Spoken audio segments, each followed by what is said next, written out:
Good morning and welcome to Thursday Table. I'm Dr. Rachel Stricker and welcome to Illuminate with Dr. Rachel. Today's show is part of Masterful May, 30 Days to Self-Mastery, and today we do a live cooking show featuring a vegan, plant-based, nutrient-dense recipe. So this morning we are going to be making sweet and savory corn and squash muffins. These make an excellent breakfast, maybe with a little side of some sauteed greens or even some fresh raw greens. This makes an excellent snack or even just as a side to a lunch or dinner. So we will dive right into it. In these Thursday tables, I also spend some time talking about the nutrient values in each of our ingredients. This one in particular is full of antioxidants and healthy fats. So this is a really great recipe, really healthy recipe. I'm going to talk about corn first. So corn gets such a bad rap sometimes. And of course, you know, corn has been overly cultivated. It has been used to make things like high fructose corn syrup, which we have all learned now to steer clear of. But corn is really an ancient grain that is full of wonderful nutritional value when consumed in the right way. And it actually comes from Mexico.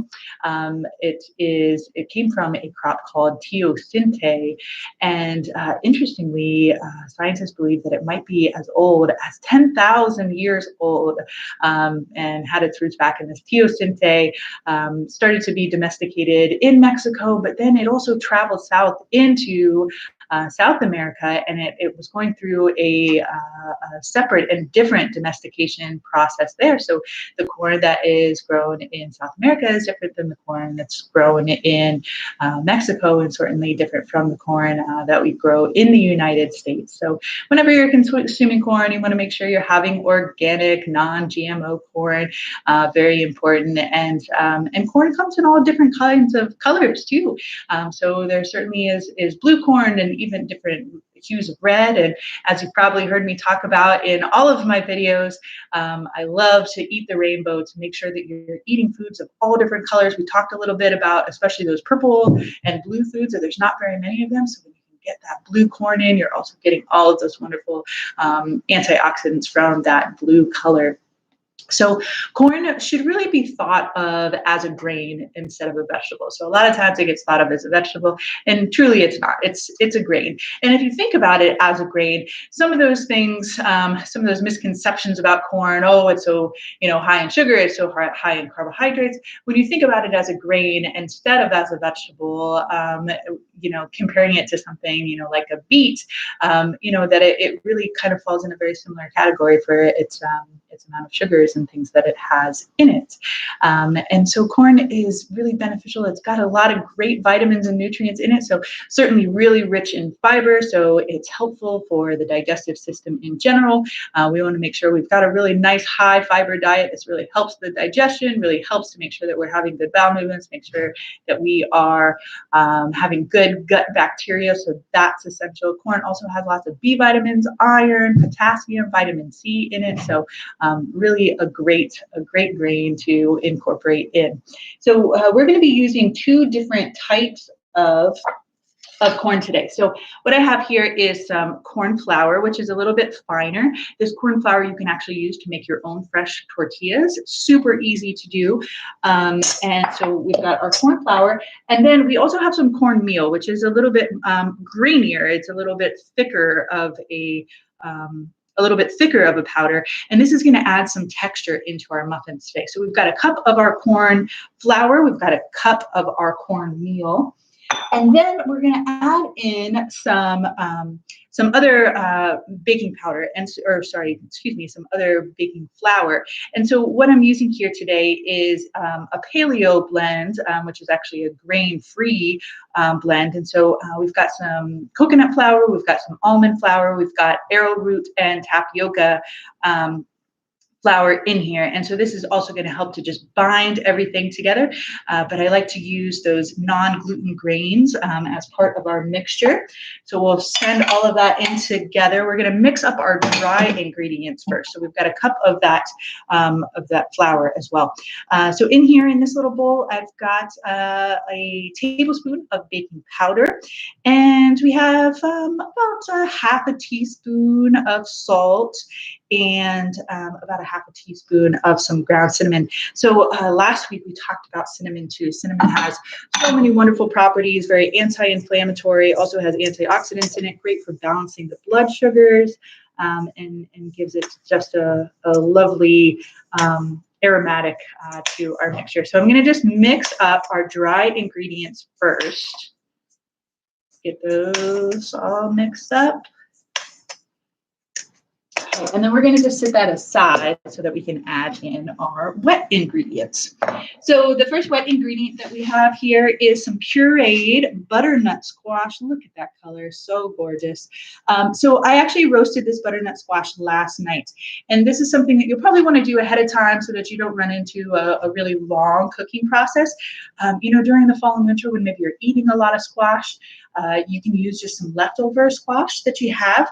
You can also use a pureed sweet potato in this recipe, and it would work quite well. So I'm using butternut squash today, but again, you could use different types of squashes or even sweet potatoes in this recipe. So last night I put the oven on at 400 degrees. I peeled my butternut squash, chopped it in half. Butternut squash has just a tiny little circle that's got the seeds in it, so you just clear out those seeds.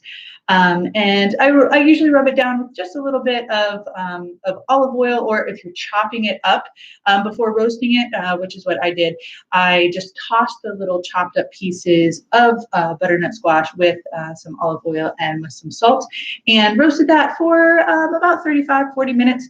You're making it a pureed form, so it's okay if it gets a little softer when you're baking it, but you don't want to get a lot of the really hard caramelization on top of that butternut squash for this particular recipe, or otherwise you're going to kind of end up with some hard bits. So this beautiful orange color, of course, is very similar to the beautiful orange color of carrots, and they have a ton of similar nutrients. So we're talking about those carotenoids here that makes that beautiful orange color.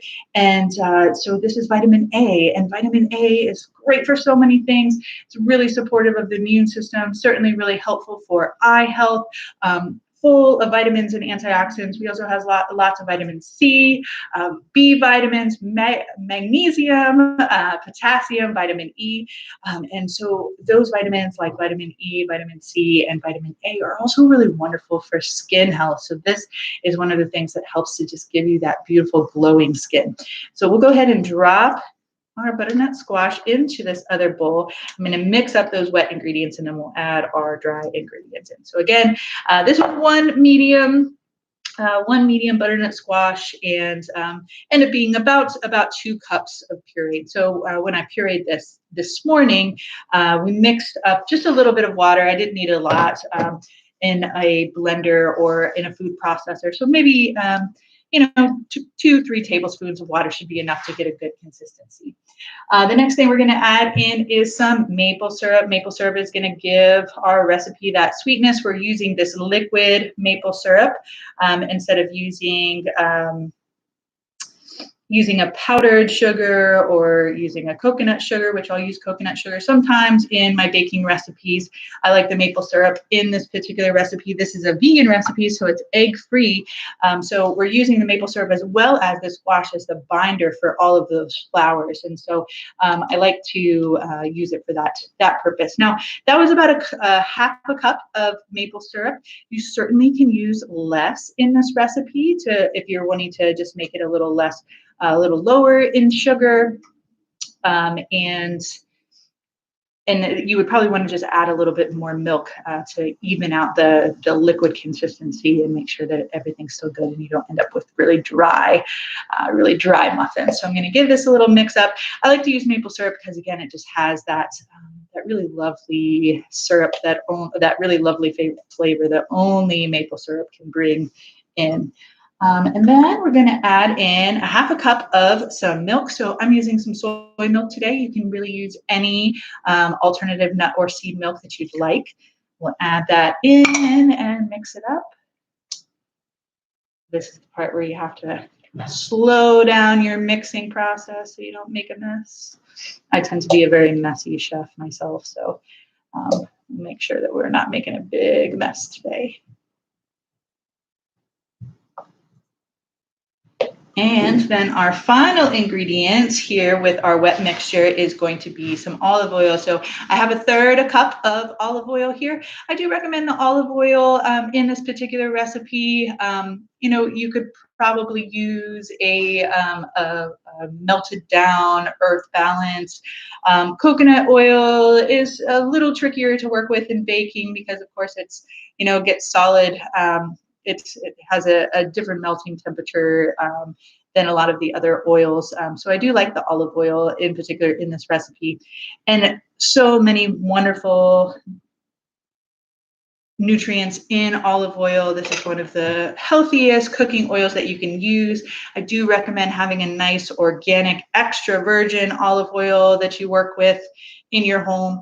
I also like to get olive oil that comes from one particular region. So sometimes olive oils, you'll get olive oil that's a blend of olive oil from California as well as Mediterranean ones.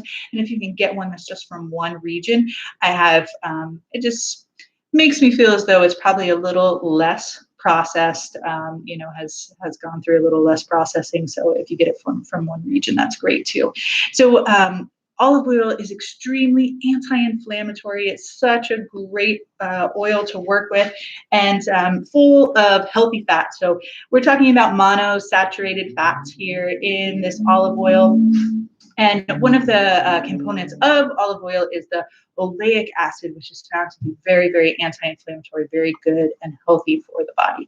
All right, so we have our liquid all mixed up here. So these are our wet ingredients. And we're going to start to just add in our dry ingredients. And I'm going to add just a little bit in, and then we'll mix it up, and then we'll add some more. And that just helps it to get a nice, even consistency. And this is going to be a pretty thick batter that you're going to be working with too.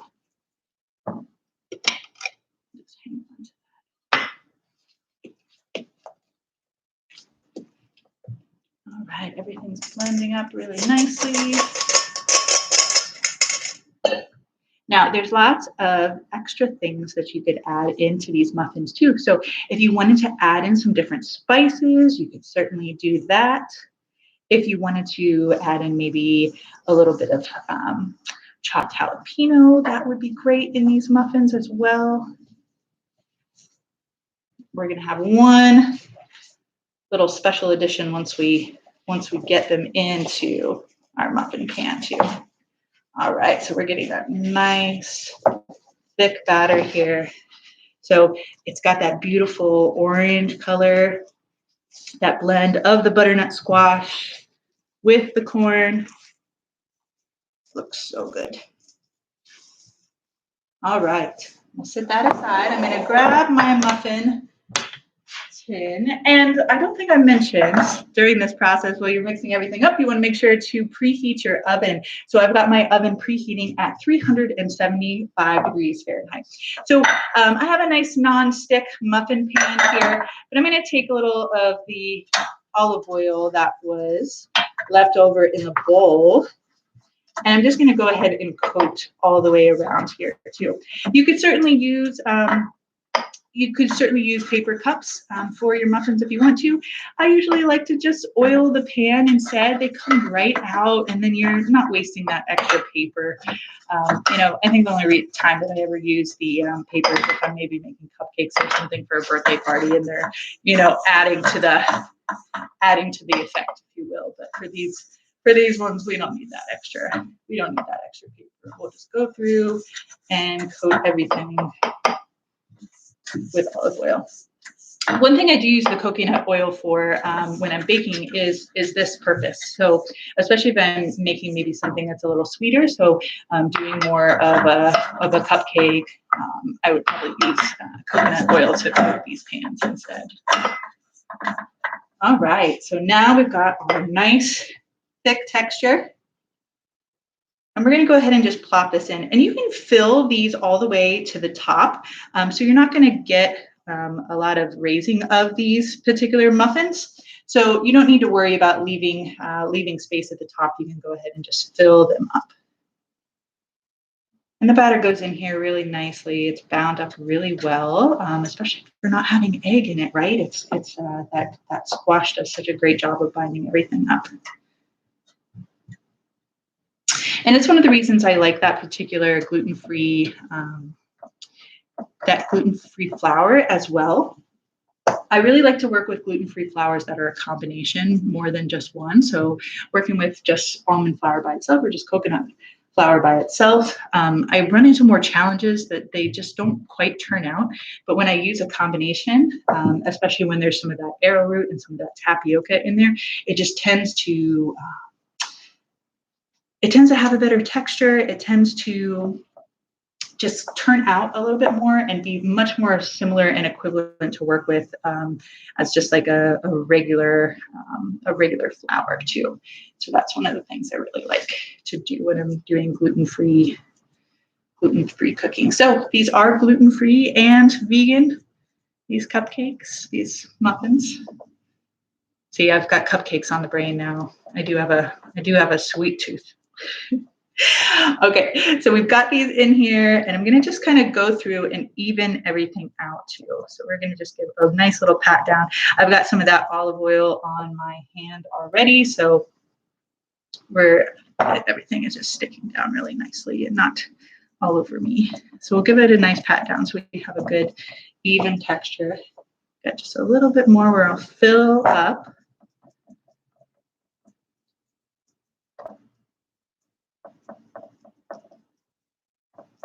Now, I haven't done this with this particular recipe before, but I would imagine that if you don't have a muffin tin and you wanted to cook this more like a cornbread in a square or rectangular baking pan, that you would probably be able to do that too. I haven't tried it out before. If any of you out there end up doing it that way, let me know how it works.